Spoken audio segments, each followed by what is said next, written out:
কী আছে এই কোরআনে? আমি সরাসরি কোরআন থেকে আপনাদেরকে পড়ে শোনাচ্ছি।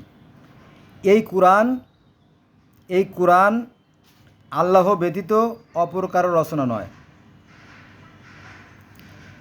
পক্ষান্তরে এই কোরআন এর পূর্বে যা অবতীর্ণ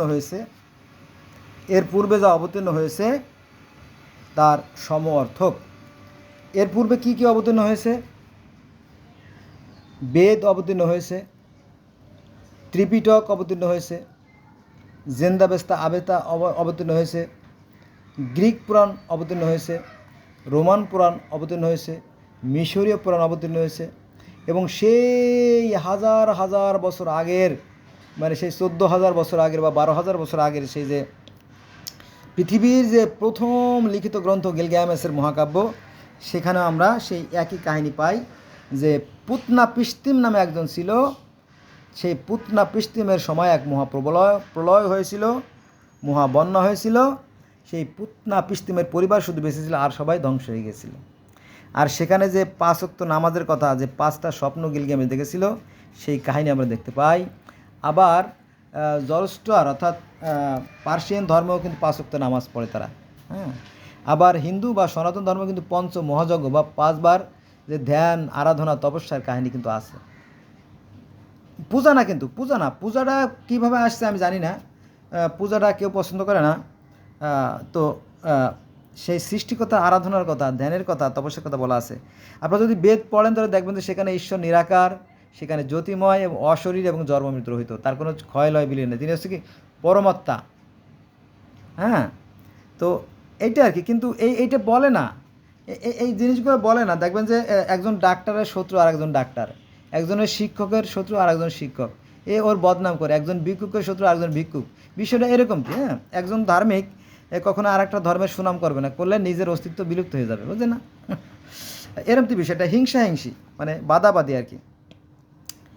আমার মনে হয় হিংসা, বিদ্বেষ আর ঘৃণা থেকে এইভাবে মানে শাখা প্রশাখা গজিয়ে বিভিন্ন ধর্মের সৃষ্টি হয়েছে। যাক, ভুল কথা আসি।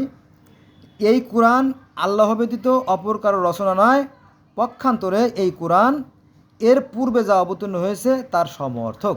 এর পূর্বে যে সমস্ত গ্রন্থগুলো অবতীর্ণ হয়েছে তার সমঅর্থক, এবং এতে কোনো সন্দেহ নাই। দেখেন, ওয়ারেন্টি, গ্যারান্টি, হ্যাঁ, সব কিছু কিন্তু দিয়ে দিয়েছে আল্লাহ পাক।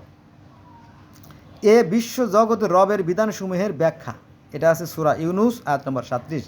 আপনারা যদি এই বিষয়ে বিস্তারিত জানার ইচ্ছে থাকে বা যদি মনে ডাউট ফিল করেন, তাহলে কী করবেন? গুগলে গিয়ে সূরা ইউনুস আয়াত নম্বর 37 সার্চ দেবেন, পরিষ্কার পেয়ে যাবেন। দেখেন, আমার মনে হয় এই একটা আয়াত যদি কেউ স্মরণে রাখে, তাহলে মনে হয় তার মধ্যে আর কোনো দ্বিধা, দ্বন্দ্ব, সংঘাত আসার কথা না। বোঝা গেছে? বলা হয়েছে এই কোরআন আল্লাহ ব্যতীত অপর কারো রচনা নয়।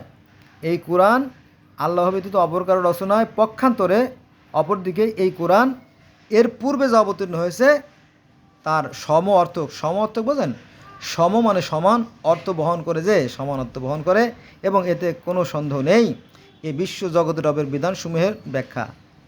ইউনুস নম্বর 37।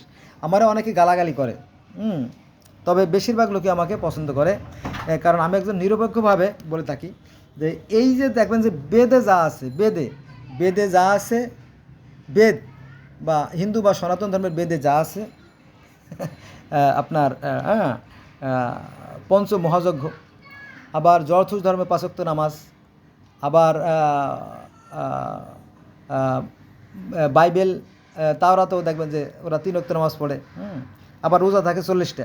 মানে একদিকে কমে গেলে আরেকদিকে বাড়ায়, বুঝছেন? এদিক থেকে কিন্তু মিল আছে। তো এ নিয়ে আমরা বাড়াবাড়ি করব না, ঠিক আছে? কারণ একজনের জন্য আরেকজন প্রশ্নবিদ্ধ হবে না।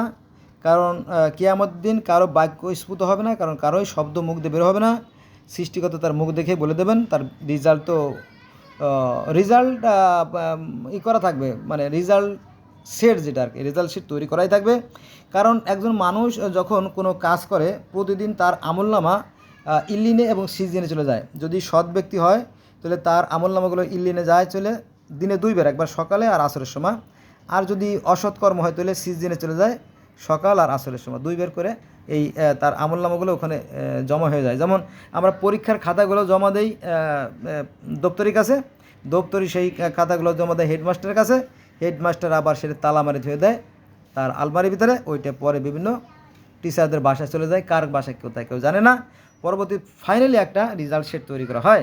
তো কিয়ামতের দিন ঠিক আমাদের ফাইনালি একটা রেজাল্ট শিট তৈরি করবেন আল্লাহ পাক, আর তিনি মুখ দেখেই বলে দেবেন কার কি আমলনামা। সেদিন কিছু মুখ হবে হাস্যোজ্জ্বল আর কিছু মুখ হবে মলিন। বন্ধুরা এই তো বুঝছেন, এই আর কি বিষয়। এখন কে কি করবেন এটা তার একান্ত অভিপ্রায়। আমি আসি, সবাই ভালো থাকবেন।